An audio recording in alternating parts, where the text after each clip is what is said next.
Drama is Life, where we discuss any mental or social topics to increase the awareness of mental health among our community, particularly among African Americans and the faith based community.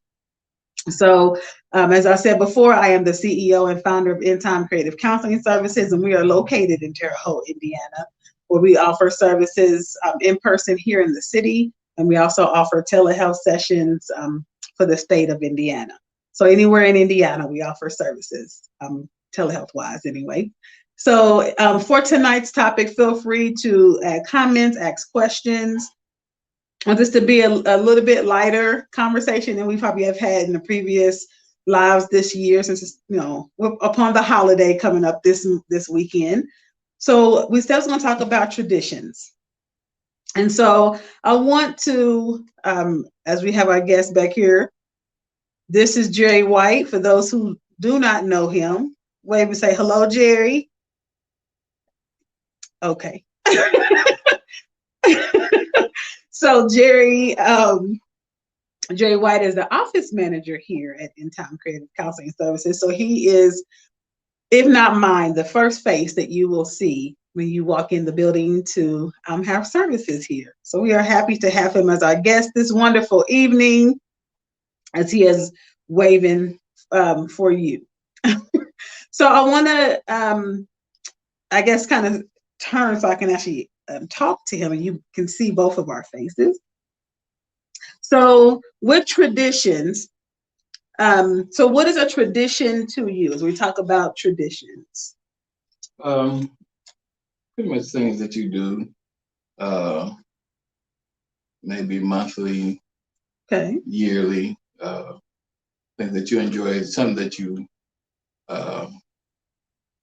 want to be remembered. Like you say, family traditions. It's just something that you want to do that you want to be remembered, done often, or not to be forgotten that you did it. Got you. Okay, yes. Something that is done on a habitual manner at a certain time, whether that is daily, weekly, monthly, etc. down the line. So, since we're on the holiday, what are will you share a couple of traditions, whether they're holidays or not, traditions that you grew up with or have had in your life? My mother, my mom, she would when we were asleep, she would always put a stocking on our door. And if anybody remember the stocking that they used to have, it had like a plastic back to it, and then it had like that fishnet or the little funny front to it, and it had fruit and candy in it. And every year she would put it on the door, and she would do it when we fell asleep. And I was always trying to find the time when she would do that. I always wanted to catch her, And so I would, be sitting there holding on for everything I had. And then the next thing I know, I wake up and it's sitting there on the door. And it just would just drive me crazy. I think maybe one year I think I caught her, but that was that. But I look forward to that. That was a tradition that I look forward to, and so yeah, I appreciated that. And Mom, if you still want to come by and put one on the door, you're more than welcome to put a stocking on the door. So, but yeah, that's one of the traditions. Me and my cousin had a tradition. I won't say no names, but we would always want to take one of the sweet potato pies that had been baked, and we always talked about what we would do. And so finally one year we got enough unction in us to finally some kind of way snatch one of those pies, and we ran to the garage, and between us two, with no fork, no knife, no nothing, we tore that pie apart. So sorry, Aunt Savannah. We did it. pray my strength, but we did it. He's not sorry. And you know, I'm not saying that I would do it again, but I'm saying it happened. And so, but that was a tradition we tried, you know. And so even to this day, we still talk about that. And I think every now and again we get a little unction, but you know, our thieving days are behind us, I hope. Now, how are you gonna say I'm sorry for what I've done and then say I hope the thieving days are behind I'm me? just saying we don't know. You know, times get rough sometimes. You know. And you plan on stealing pies? I'm saying I'm not saying I'm gonna steal no more, but I'm saying we may borrow one. Because you plan on giving it back? No. Okay, so so so clearly, are these something that you do with your cousin every year? You take a pie and go away? We would thought about, you know, yearly we talked about it. That was a tradition to talk. And then finally we talked enough to where we got strong enough and we did it.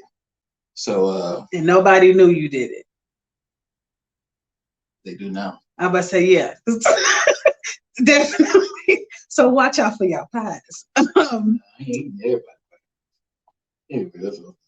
I'm talking about the family. So the family of Jerry White, watch out for your pies. Christmas Eve is coming up. They may not be safe. Him or the cousin is around. So it sounds like that tradition of the stocking and the tradition of talking about taking some pies was fun to you. It's like there was some joy in that of trying to find out, you know, when your mom was going to put the stocking on the door. Yeah. So it brought some excitement. It sounded like. Yeah, I got more if you want. One other tradition, and yes. I'll go.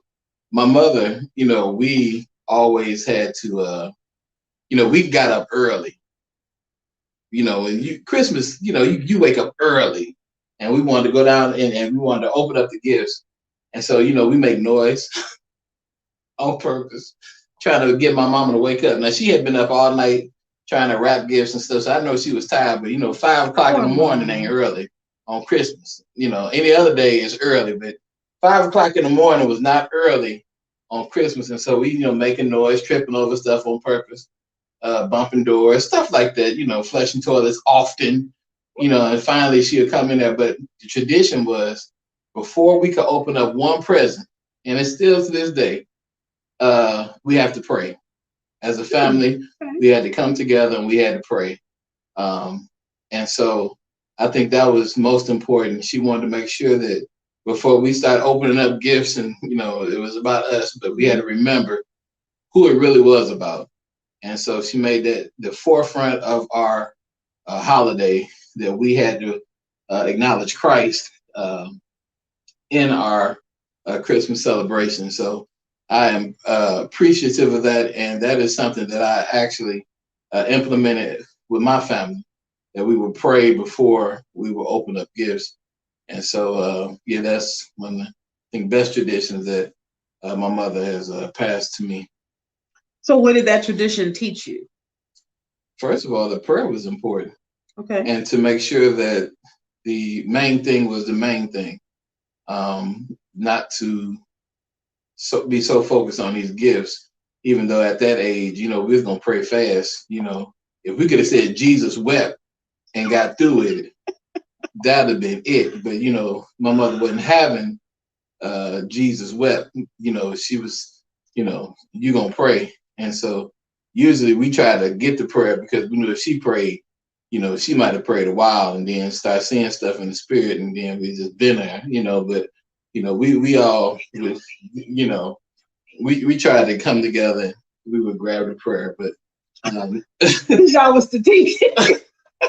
Trying to make sure y'all got to them gifts. Nathan was a short prayer, you know. We tried to let Nathan pray time. Nathan, he didn't pray too long because he knew he wanted to get on Nintendo and stuff. And so notice how he throwing family members all under the bus. Nathan, if you're watching this, you know I love you. Love you so much. But that was a tradition, you know, try to get the short prayer. But for real, but still, my mother made sure Jesus. That was the focus. That was we had to know that it was him first, and everything else, whatever else came after that, that's what it was. So yeah, number one was him. So yeah. So I'm seeing a comment. Yes, pies are hard to resist, especially those really like when they're warm and straight out the oven. I won't go there about pies at the moment. My Lord. But resisting them is definitely very hard. So Janet says, my grandpa's prayers were like that. The more we squirmed, the more he found to thank God for. Anytime you start praying for overseas and stuff like that, it's just like, why now? You know, every other time you ain't thought about nothing about the people overseas, but now that I want to do something, now you want to pray for the whole world. It's just like it was wrong. It was wrong. Maybe the benefit of that was teaching patience. Maybe. Okay, so I'm hearing that there was some importance of faith that was put into the holiday for you, and to make sure that you keep the Lord first before you went to material things. Yep. Got you. Okay. And then you implemented that in your own family. Yes. That your faith is important before getting to material things. That's right. Okay. Is that still true for pies as well? Do you pray before you take pie? Anyway, so I'm going to share a tradition. This is one that I've always shared about with because my brother was the one who started this. And traditions start because somebody decides to do something and continue to just keep doing it, right? As he talked about his mother putting a stocking on the door every year. It's something that she decided to do and continue to do it. So it became a tradition, something that she did continually throughout the years, throughout the holiday. My family, we didn't try to stay up in my earlier years around this holiday. We were happy to go to sleep because my brother, love him to death, or love him to life. Let me not say it that way, but he would wake up literally, I'm not even exaggerating, 3 or 4 o'clock in the morning on Christmas Day and wake us up to open gifts. So if my mother was still wrapping gifts at 3 o'clock in the morning, you were too late because, sorry, we were up. And he woke us up with excitement, like literally like that jovial, just you was anticipating. So you couldn't have been like, we couldn't be mad at him for waking us up that early because we was like, oh, Christmas gifts, yes. And so he would have us, all of us as siblings, come in, and we would try to wake my mother up, but I take it that she was finishing wrapping gifts really late, and she was like, I'm not waking up at 3 or 4 o'clock in the morning to open gifts. And I tell you that by the time it was like 6 in the morning, every gift was open. We was already playing, whether we had a video game, whether we had dolls, or in my day, like Easy Bake Ovens. You may remember those. Those little light brights, is that what it's called? When you put the lights in it, they make the little pegs and make words. Like we was playing with our gifts. Literally, we was the kids that you saw in the movies playing with our gifts all day. And it started at 6 in the morning. So that was a tradition that my brother started, waking us up early in the morning. He probably has implemented that in his own family, waking up his children 3, 4 o'clock in the morning. Who knows? I'm sorry, I didn't carry that one on. I like to I think I carried the one on with my mother that I'm like, I'll let everybody else get up first. Because then my mother would get up and open up her gifts after we've all opened up ours, and she would watch us play with different things, or outfits, and I mean, we did it to the point that we went to shower and bathe. We had full clothes on before 6:30, 7 o'clock in the morning. That was just what we did, and we were ready for the day. Like, and so it was nothing for us to be up at 3 or 4 o'clock in the morning. And I think for me, my body has just gotten used to that because my body's like, "Ooh, what time is it?" I'm like, "Nope, I'm going back to sleep." But that was a very pleasant tradition that my brother started among us siblings, to wake up that early in the morning on Christmas Day with excitement for these new things that we're gonna, we was already, you think about it as a child, if you see gifts earlier than Christmas Eve, we were going through looking at the shapes of the boxes, trying to guess what things were as we got older. I bet that's the, Nintendo. I ain't gonna age myself. Excuse me. Or I bet that's some shoes. Or, we went through and then we would tally up how many gifts we got correct. Now, maybe that wasn't meant to be a tradition, but it was kind of a game among us as siblings to see how many we got right with regards to how many gifts we got to guess by looking at the box. So that's a couple of traditions that we had. Now, this is a time that people are reflecting. And again, we both just shared some in our childhood. There are traditions that you may have now, whether you think about the holiday that just passed with Thanksgiving. Is the tradition for you to have a certain dish? Does your family have a certain person that makes, I had my grandmother used to make this cake that I really, really, really, really, really, really wanted a piece.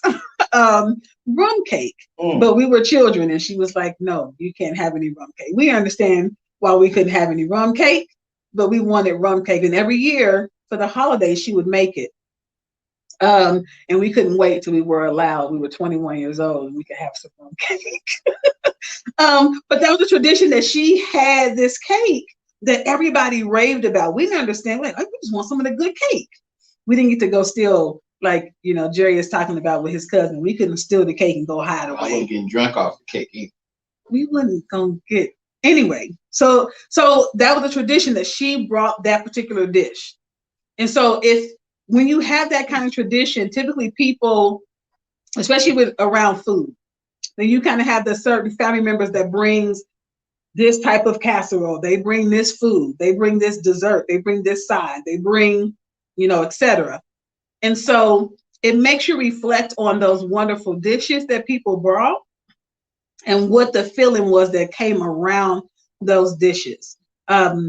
Whether he's talking about a pie or a cake or whatever that may be. And for you, you may be thinking right now, what is that tradition? What is that food item that a loved one brought around that just brought so much joy to everybody? They were looking forward to it every year. I kind of have mine now, but I'll tell about that in a minute. I want to tell you a few benefits first. So a tradition makes memories. As you hear us reflected and giving memories about what happened in years before. And as you see some in the comments about, their family members and how, prayer showed up, with them when they wanted to speed things up, as Janet is mentioning. Some other benefits of tradition is that it provides not just children, but the entire family a sense of security and continuity of bringing togetherness, right? So typically a tradition you can do by yourself.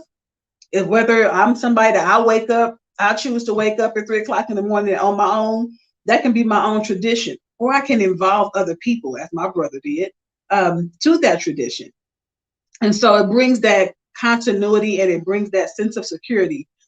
Traditions that's a great benefit when it comes to traditions, that security, because it can definitely help with the stability for those who may struggle with anxiety around the holidays, because you want that sense of security of knowing the norm and kind of already knowing what will take place. Giving family memories or family members a strong sense of belonging, right? So again, it was like, oh, this is really nice that, mom is putting a stocking on our door. And you get to come around and say, hey, what was in your stocking? Right? For those who have stockings hanging, hey, what'd you get in yours? I got this. And it brought conversation and also camaraderie around your family members, particularly around siblings and parents in the same household. But even as you went to other family members' houses, you got a chance to talk about what was in your stocking. So I will ask you, Jerry, since that was your tradition, did you talk about that? Did you say, hey, this is what I got in my stocking? What did mom put in yours? Or no, because they were the pre-manufactured stockings. So everybody had the pretty much same, it was, okay. Everybody had the same stuff, So how did you interact with your stockings? How did you and your siblings interact? It was kind of like we sat over on the side and ate our own stuff, or? Well, we just had to make sure. I'm not gonna say who it was, but one of them loved sugar a whole lot. One of them loved the sugar, and so I had to make sure that they didn't get mine, because I know he was coming for it. If he ate all his first, all of a sudden he was gonna get you focused on mine. So I made sure that I collected all my stuff and kept my sugar right in the middle because I did not want him eating my stuff. So you didn't share, is what you're saying? No, because he had his own. I'm teasing. So there was no conversation with like, oh, can I trade you? I'm trying to think of what was in those stockings. Apples, oranges. I don't want my orange. You want mine, or I'll trade you an apple for. No, we wouldn't trade too much. We was pretty much keeping with our own stuff. And, okay. Like I said, just I'm just watching, making sure because he was going for that chocolate and all everything that was sweet. He was going for it. And again, I didn't say no names, so you don't know which one of us it was, but you know who you are. That love. That he is telling on you again, telling on everybody else and what they did done. That's interesting. So maybe it's a tradition for him to tell on his family. Tell on the family members. I love them though. I love them. My tradition is to love them. Wow, really? That's every year I love them. So the other benefits of tradition, again, is to help pass on those values, as Jerry mentioned about his mother teaching about prayer. And for people who that's a tradition in your family, prayer shows up, and you may call it grace around food, where you bless the food. Prayer shows up, at different times. Prayer shows up when someone is ill. So there's traditions to use even your culture or religious heritage during the holidays, and those come really strong in some people's families, as Jerry just mentioned with his. So passing on those values throughout the generations.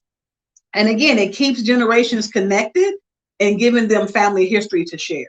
That's really important, and we'll talk a little bit more about that in the new year. But keeping generations connected to the previous generations, to the grandmothers, grandfathers, great-grandmothers, great-grandfathers, so they can have memories of them, even if those relatives or loved ones are no longer with us. To share those stories and say, this is a recipe of great-grandma or great-grandpa passed down. This recipe of this pie, this recipe of this cake, or this, food item, ham, turkey, etc. This is how your grandmother or grandfather used to do it. And to share those, to keep that connection there, and to also share the information and wisdom throughout generations. So yes, definitely sharing that value, but it's sharing that wisdom as well, that they had the knowledge of making this really good, and it's staying tasteful or good throughout generations, and not even just your food, but good memories. People have certain games that they do around, holidays. As I said again, we would do guess the present. I don't know if we really called it that, but guess the gift. That was a game among us that we would walk past and say, I bet that's a such and such. No, it's not. I bet it's this and that. And then when you wait on Christmas morning, I was right, or you were right, or neither one of us was right. Because sometimes we had shaped boxes that we just knew was something, this one thing, and was completely wrong.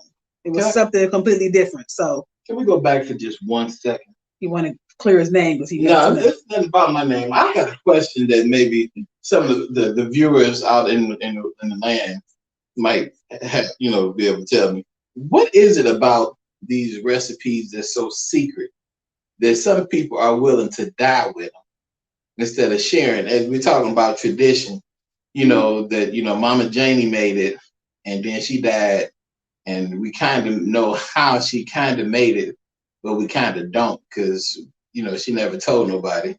I mean, I would think that when you have something that's good, that you'll want to share it and not keep it to yourself, not hold it, and die with it. If it's really good, you want other people to be able to do. I think it's one of the greatest things to watch your child or watch somebody else duplicate what you made. It don't make you any less important.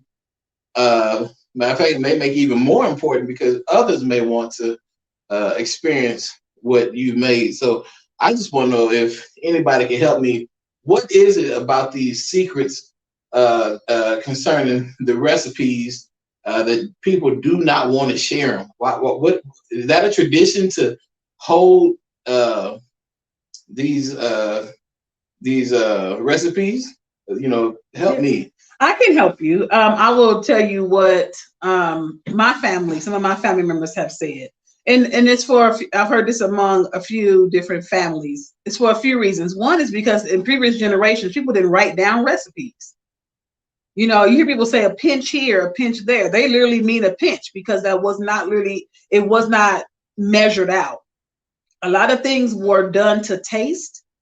So people made, and you see recipes now online that will say season to taste. So they don't give you a certain amount because salt may be too heavy for some people, too light for some people. And so I've heard that some of the issues with passing down tradition are that recipes that they don't know it. They can't write it down to pass it to you. And so I've had family members say, well, just stand here and watch me. And I hope, at that time, you just think, oh, I'm watching. You wasn't thinking at the time, write this down because they may not always be with you when you are younger. I wish I would have wrote down a lot more than I did. At the time I was watching people make dishes. And then the other one is some things are family recipes and you don't want that family recipe to get to other families. And I ain't trying to be funny, but seriously, for that to pass through someone else's family, you like to keep that treasure in your family. The same way you want to keep, people keep their names and names go through generations. So I've heard this like, no, this is a family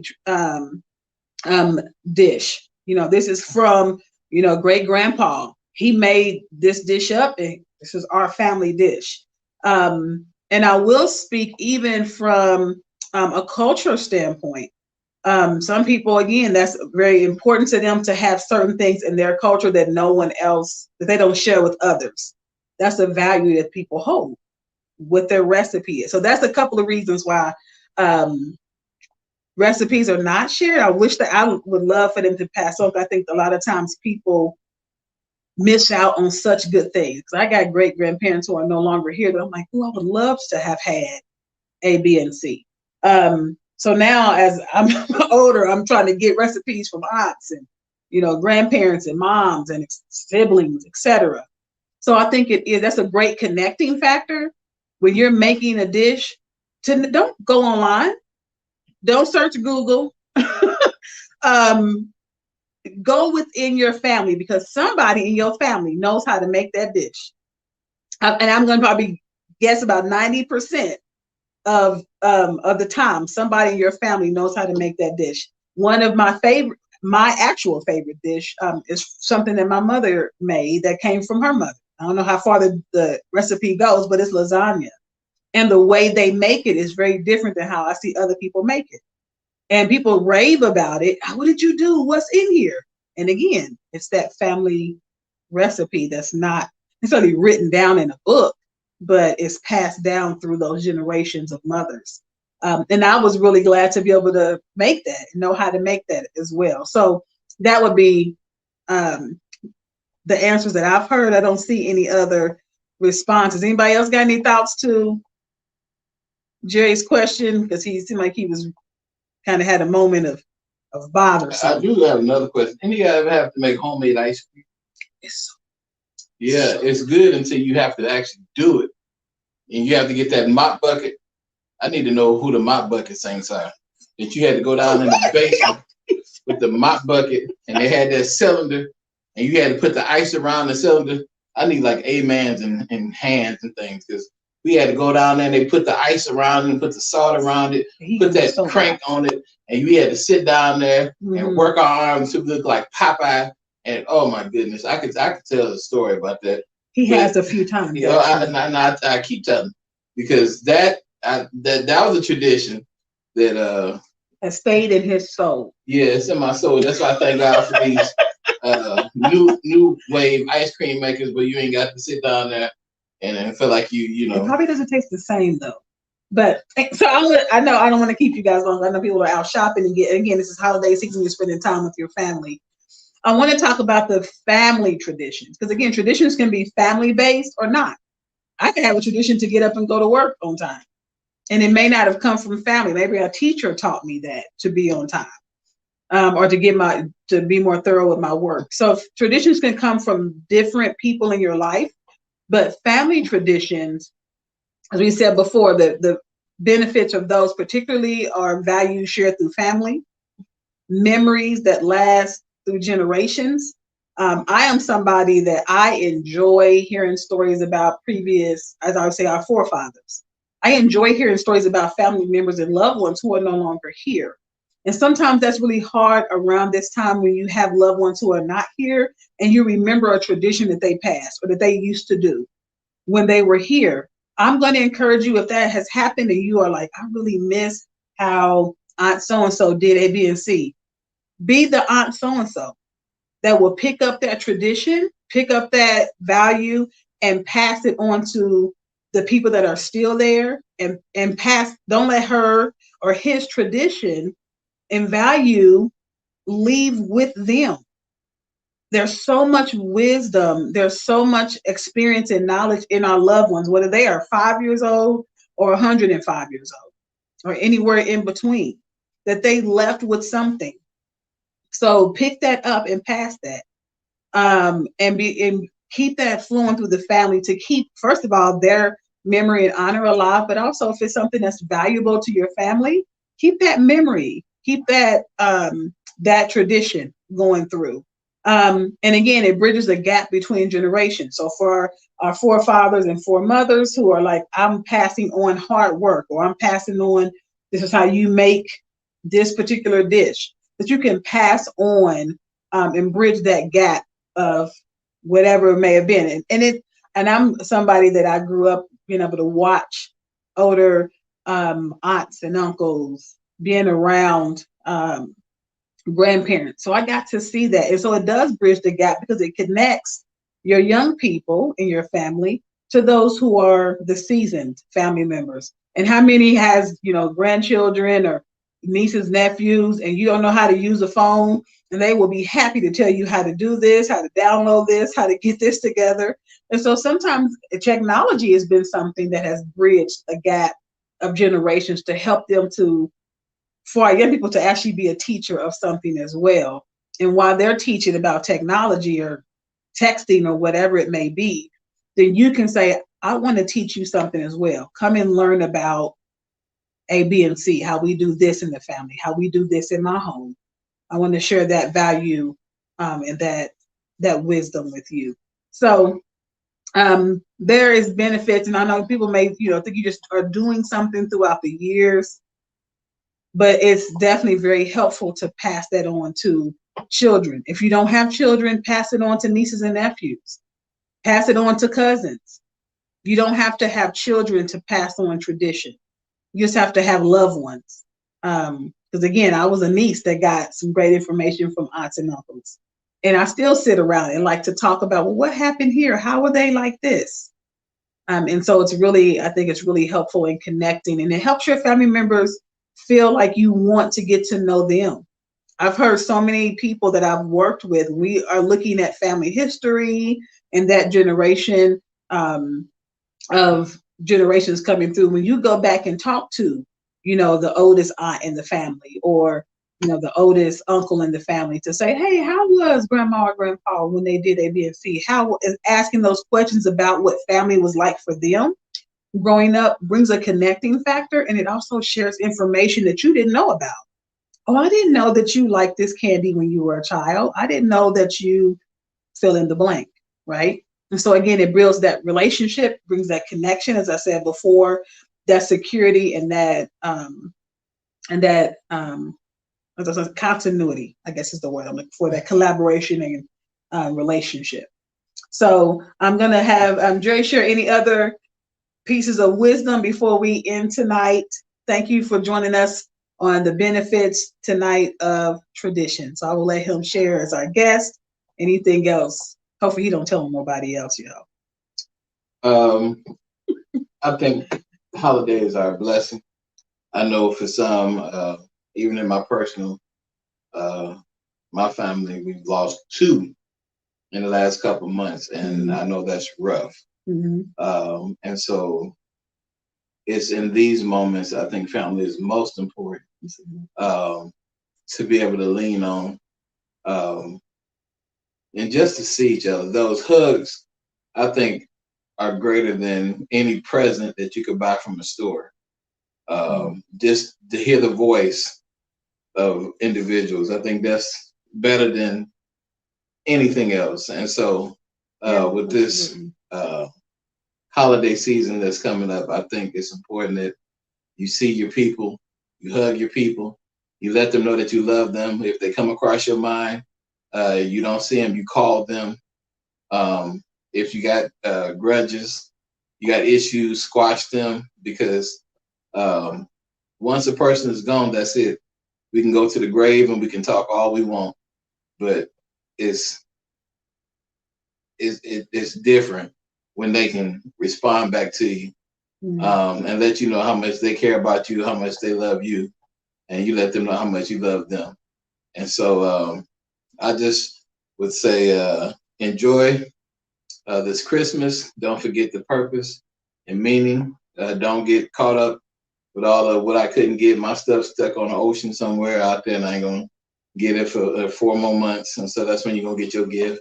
You know what? If it wasn't in the store and there wasn't, you couldn't get it, it wasn't meant for them to have it. It just ain't that important. And so, but you know, I do want all my gifts, and if anybody do want to send me a gift, that's a whole nother subject. But yeah, we appreciate his wisdom.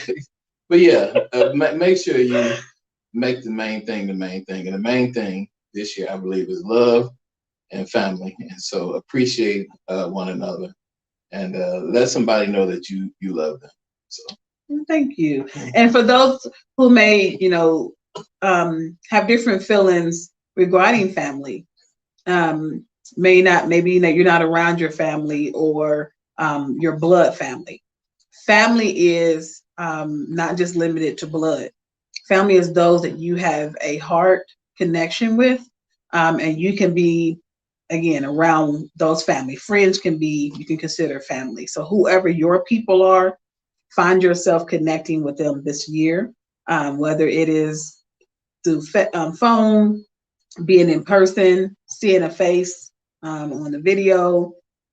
Connect with your family, whatever that family looks like for you, and share a tradition, share a value, share some wisdom with those loved ones. Don't let it be a moment of silence, but as Jerry said, the statement was the main thing is to keep the main thing the main thing. And so for those who are hearts are hurting because some loved ones are not with us, again, pick up those traditions, pick up the wisdom that they had, stories, and share them with the loved ones that are still here. So we thank you guys for being still here with us, and being with us in this conversation with traditions, and the benefits of tradition. And I was going to say, lastly, it does give you a sense of identity, not only with connection, but it resonates with who you are, especially when it's in a family. So you guys have a great holiday. Enjoy yourself, whatever you decide to do this weekend. I hope that it is full of joy, full of peace, full of laughter, and full of love. And I know this is Drama is Life, but hopefully you don't have the bad kind of drama that people talk about. So you guys have a blessed week. We'll see you next Monday on our last Monday of the year. Bye-bye. And we love you, family. We love you. We love you. We love you. I said we love you.